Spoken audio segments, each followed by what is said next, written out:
So, hey, it's the Pornhub Awards. It's one of the biggest websites on the internet, even bigger than Netflix, and it gets billions of visits every month. Pornhub took over the porn industry and changed the way we consume adult content. It's collaborating with massive artists and for the first time bringing porn to the mainstream. It's by far the biggest and the most recognizable brand in the industry.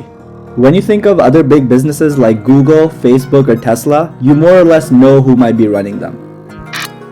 But have you ever wondered who runs Pornhub? Or honestly, a more interesting question I found myself asking, who really runs the entire porn game? And the answer to that question was pretty surprising. So I started this whole journey with a simple question.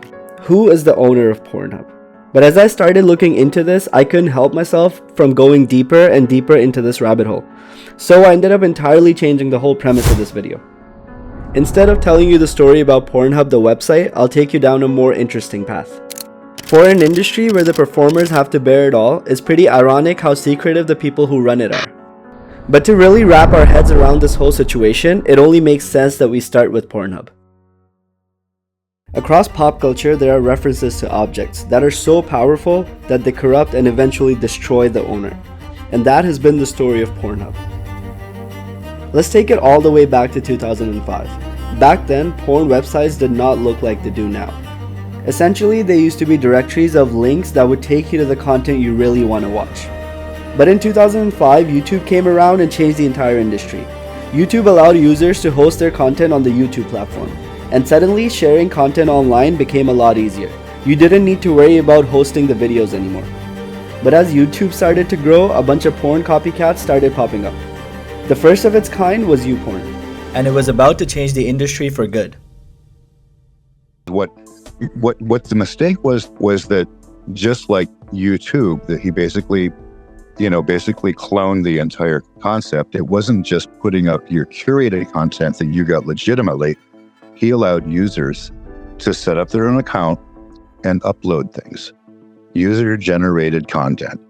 That was a death blow for the adult industry right there, was allowing, guy at home living in mom's basement in his underwear to go and rip a DVD or rip a VHS tape and upload it. They allowed everyone and anyone to be able to post videos on the platform, which led to these websites being flooded with pirated content. But these websites were offering free porn, which was not usual at the time. So the people were obviously drawn towards it, and once they got used to it, they did not want to pay for porn anymore. Before all of this started, this is how it worked. Production companies used to produce the videos because the equipment was expensive and you pretty much needed a team of people to film them.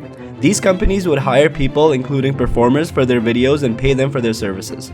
They would then go out to the market and sell DVDs to distributors like your local video rental store. Or if they were smart enough at the time, they sold directly to customers. But the influx of free porn on the internet was starting to kill these businesses. Many porn production companies lost as much as 80% of their revenue. Obviously, they were not happy. These websites were causing a lot of distress within the industry, and people from the industry, including performers, were urging their audience to boycott pirated content. If you download pirated movies from the internet, they've got a word for that. It's stealing. Maybe it seems okay to do because it's really easy to get something for free. But if you made your living selling something, you wouldn't want people to steal it just because they can. But despite the industry's efforts to push back, the people were getting used to accessing porn for free, and at this point, it was just too late. These free websites, also known as tube sites, were quickly gaining popularity and getting more and more people to use their platforms. One of the biggest tube sites to come out of this era is Pornhub. It was started by a group of friends who met at Concordia University in Montreal, Canada. Stefan Manos and Wissam Yusuf met when they were engineering students.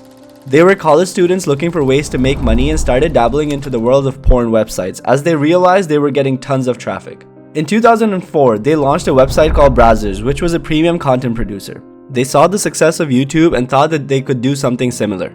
Then in 2007, they launched Pornhub, which was a free tube site that allowed users to upload their own content. The biggest challenge their competitors were facing was that they didn't own any of their content and were constantly getting sued by the owners. But since they also owned Brazzers, which was a porn production company, they had their own content to post on the platform. Brazzers was producing tons of hardcore pornographic content, which was then being published on different websites. Along with Brazzers, they also had deals with other production companies that were posting their content on Pornhub to potentially get paying customers for themselves. While free porn was killing most businesses in the industry, they figured out a way to make money from this shift. Matt Kaiser, who's one of the founders of Pornhub, has talked about how they focused a ton on SEO. They were ranking number 1 for keywords like porn and sex on Google. These search terms were extremely competitive, and dominating them gave Pornhub a huge advantage and brought in a ton of traffic. Now that they had millions of people visiting the website every day, they were able to make money from 3 main sources. Number 1. The banner ads. These were ads other businesses were running to get themselves paid customers. Number 2. Selling premium services of their own.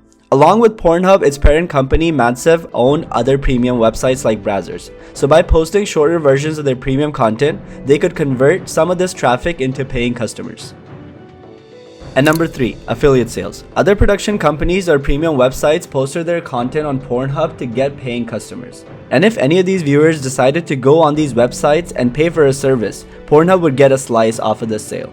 By the time 2010 came around, this empire was huge. They had over 250 employees and were making millions and millions of dollars. But this thing had gotten way bigger than the founders had expected, and they were starting to get paranoid. And at this point, they were ready to sell the business. In 2010, Fabian Tillman bought Pornhub's parent company Mansev for $140 million, and he named the new company Manwin. When Fabian was a teenager, he was looking for ways to make money on the internet, and eventually came across porn. I started online in '99, roughly, as a programmer, and I was very interested in high-speed, high-traffic websites, so complicated programming that was hard to find back then, unless you worked for Yahoo or someone like that, who was in the game back then already. So you were interested in large websites? Yeah, so large websites. So the easiest stuff you would find at that time was porn, with a lot of traffic. So I started working a lot for companies in that sector and got to know a lot of people. He built software for tracking affiliate sales for these platforms. This software ended up being a huge success, and it still exists today. He built that company up and sold it for millions of dollars. But with all the data he was collecting through this affiliate platform, he was able to see where all the traffic was going and what type of porn people were actually paying for. He realized how bad some of these businesses were and that he could do a much better job. He started off by buying a small German porn site and then followed it up with a buying spree. But to continue with these acquisitions, he needed some more financing, which wasn't easy to get for porn websites. Investors weren't necessarily jumping on this opportunity. And with so many free videos all over the internet, most people were not expecting the porn industry to grow. But things got more interesting when people from Mansev reached out to Fabian. This was the company that owned websites like Pornhub and Brazzers. There was a big problem though. This deal was going to be very expensive. After looking into the business, he found out that by combining free tube sites with paid websites and production studios, Mansev had built a pretty solid business. He agreed to buy the company for $140 million. But he agreed to a payment plan that meant that he would have to give back ownership of the company to the original owners if he wasn't able to make the payments in time. And guess what? He came close to missing his payments. He needed more money, and with the help of his financial advisors, he managed to raise $362 million at a 20% interest rate. But with how profitable this business was, he could easily pay the interest. Now his goal was to buy up more and more businesses and build the biggest porn conglomerate in the world, and effectively have control over the entire industry.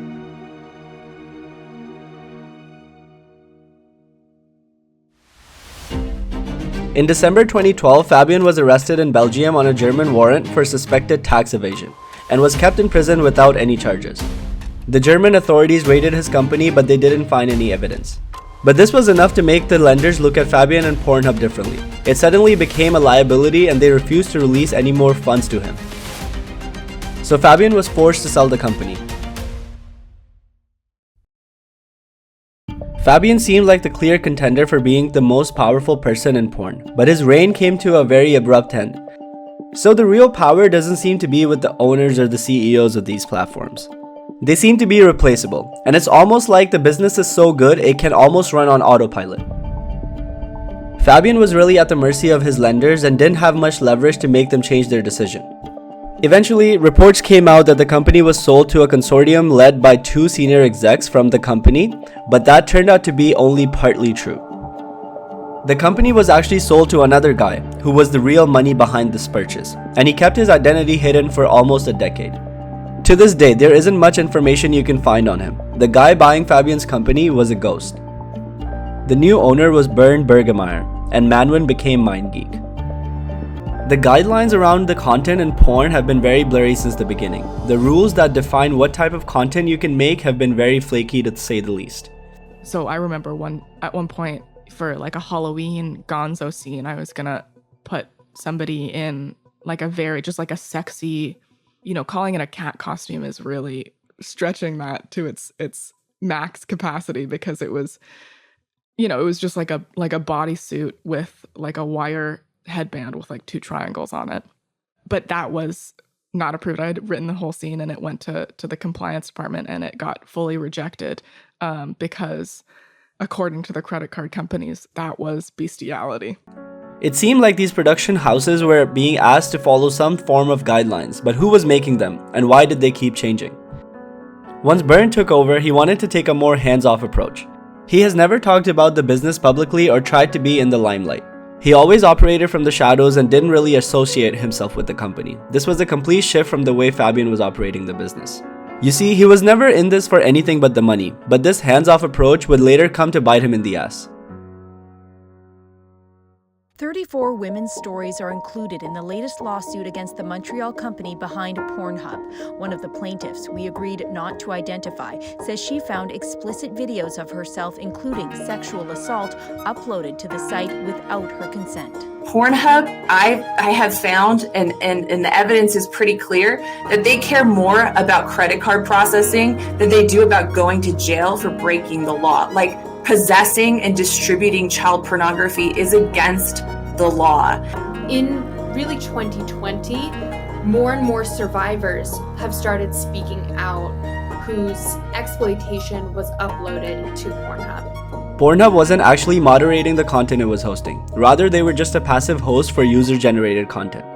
But there was a reason they were taking this approach. The Communications Decency Act is a law that dates back to the 1990s. This was when the internet was still growing. There was all kinds of content on the internet and parents were concerned about what their kids were seeing. In 1996, the Communications Decency Act was introduced to restrict internet porn. But in 1997, the Supreme Court struck down large portions of the CDA for violating the First Amendment. But a crucial part of the law survived, Section 230, which states that websites relying on user-generated content cannot be treated like publishers. Basically, websites hosting content were split into 2 buckets. They were either publishers or platforms. A publisher would be something like Netflix, which picks and chooses what content is on there, whereas a platform is something like YouTube, Facebook, or Twitter, where the users are free to upload their own content. Obviously, these major platforms come under a lot of scrutiny, since they're a big part of the mainstream. But Pornhub was almost under the radar and truly operated like a platform without much moderation. Under Section 230, these platforms can take down content they deem objectionable, and they can be sued as long as they're doing it in good faith. For years, Pornhub allowed almost anyone to post anything they wanted on the platform, and they stayed clear by not acting as a moderator. But there were rumblings about Pornhub hosting content that contained child abuse, rape, and many other horrendous things.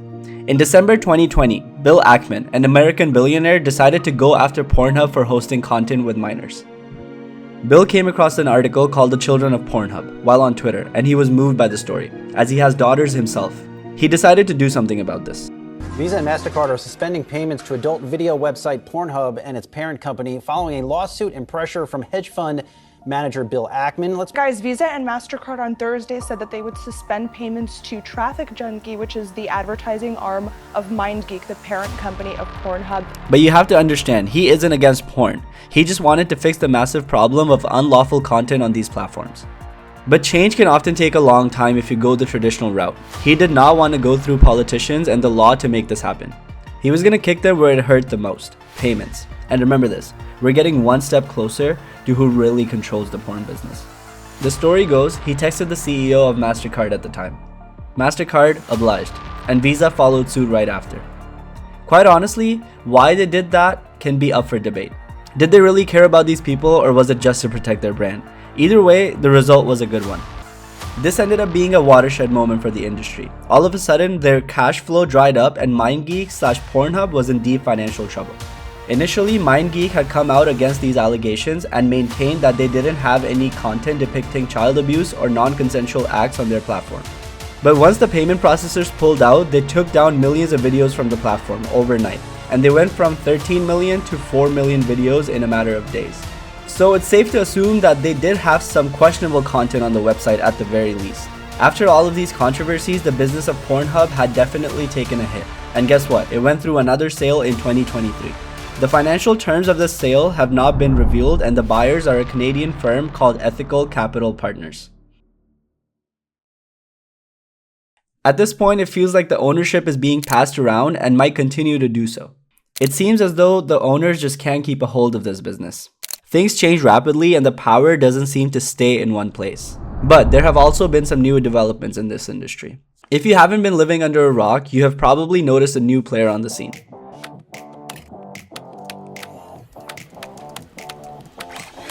You set your own limits, your own rules, unscripted, unplanned. We're just capturing life. I had no prior experience. 2.5 years later, 1.3 million active fans, 11.5 million likes, over 16 million in sales. Posting highly provocative, often explicit photos and videos of yourself on the internet for the pleasure of thousands and sometimes millions of anonymous oglers is not most people's idea of smart. So why then are so many young Australian women signing up to show off on X-rated social media sites like OnlyFans? Well, they say it's an easy way to make a fast fortune. OnlyFans has burst onto the scene and completely changed the landscape of the industry. Creators and performers used to be on the whim of these platforms to get paid and quite honestly worked under very predatory conditions, financially and often in other aspects. OnlyFans has allowed performers to connect with their fans and get paid directly by their fans. Within a few short years, OnlyFans has seen major growth, and it has become almost like the default platform for adult content creators. But one day, almost out of nowhere, they made a major announcement. Yesterday it was announced that OnlyFans will ban sexually explicit content starting in October. The company announced that they'd be banning pornographic content, i.e. most of the stuff on their platform. And 1 week later, they went back on that decision. So, it made me wonder why. OnlyFans was launched in 2016 by the Stokely family. It was then sold to the current owner in 2018. OnlyFans blew up within the next couple of years and went mainstream. And then out of nowhere in 2021, the explicit content ban was announced. Okay, so let's back up a little bit. Why exactly did the founders sell the business in the first place? The business was doing well and gaining traction. Why sell the company when things are going so well? It gets interesting. Here's a small blurb from the terms and conditions of OnlyFans prior to the sale. It reads, "You may not create, upload, post, display, or distribute user content that is sexually explicit." The terms and conditions for OnlyFans didn't technically allow explicit content, and that's how things were for the first year and a half of their existence. In 2018, OnlyFans announced that they did in fact have explicit content on the website. And within 6 months, they sold to the current owner. Reports came out that they were struggling with the payment side of the business and needed help. All that to say, this was happening because of pressure from the banks and payment services. It seems as though whenever you're dealing with porn, financial institutions become a little skeptical. But where do you draw the line? A platform like Twitter hosts a ton of porn, but doesn't seem to receive the same scrutiny. It seems that it comes down to when a company is making a bunch of money off of porn and it starts to look like a porn company, is when the finance dries up. Banking becomes harder and more expensive. At this point, almost all of these clues are pointing towards the payment processors. It seems as though most platforms are at their mercy, and their business can be crippled in an instant if the payment processors decided to do so. But how did they even get into this position? This doesn't seem like something they want or even need to have control over. It started in the mid-90s, when payments started seeing a shift from in-person transactions to being online. Once porn came into the mix, this equation became very tricky. In the early 2000s, porn made up for about 15% of all of Visa's transactions. So they needed a way to tackle fraud as well as illegal content like child abuse. They decided to build up their intelligence to police this content, but over time, they realized that they couldn't possibly monitor that much content. So they decided to delegate. They outsourced this to the banks, billers, and service providers within the network. But since this was a global business, it wasn't that easy to have the same standards across the board. Many places don't even have legislation to address violations related to porn. But the general guidelines for such content are encapsulated in the Visa rules document under section 1.3.3.4. It bans any transactions related to illegal content such as child abuse, incest, bestiality, etc. But here's a more interesting piece of this rule. It reads, a member must not use the Visa-owned marks in any manner that may bring the Visa-owned marks or Visa Incorporated or its affiliates into disrepute. This is a very broad guideline that forces partners to make sure that Visa's brand is protected. It bans them from using Visa for anything that may bring negative attention to Visa's brand. So this vague statement is what really gave birth to the system that really regulates and controls porn nowadays. Visa and MasterCard almost reluctantly use this power to regulate the porn industry. But it's important to note that they are mostly concerned about stopping illegal content and videos made and distributed without the consent of people in them. And everything beyond that really comes down to the other members of the network trying to stay in the good books of payment processors. I was quite surprised to find out where the real power lies in this industry, and for better or worse, it seems to be in the hands of large corporations. It raises a few questions when it comes to the ethics behind this whole thing. Why do for-profit corporations have the power to control an industry that affects millions, if not billions of people around the world? For an industry that has almost always struggled with unlawful content and the exploitation of people involved, it's almost necessary that we have the right checks and balances in place. In my opinion, having these giant corporations have so much influence on something they don't even want to influence might not be the best case scenario. But what will be the best system to police this industry is yet to be seen.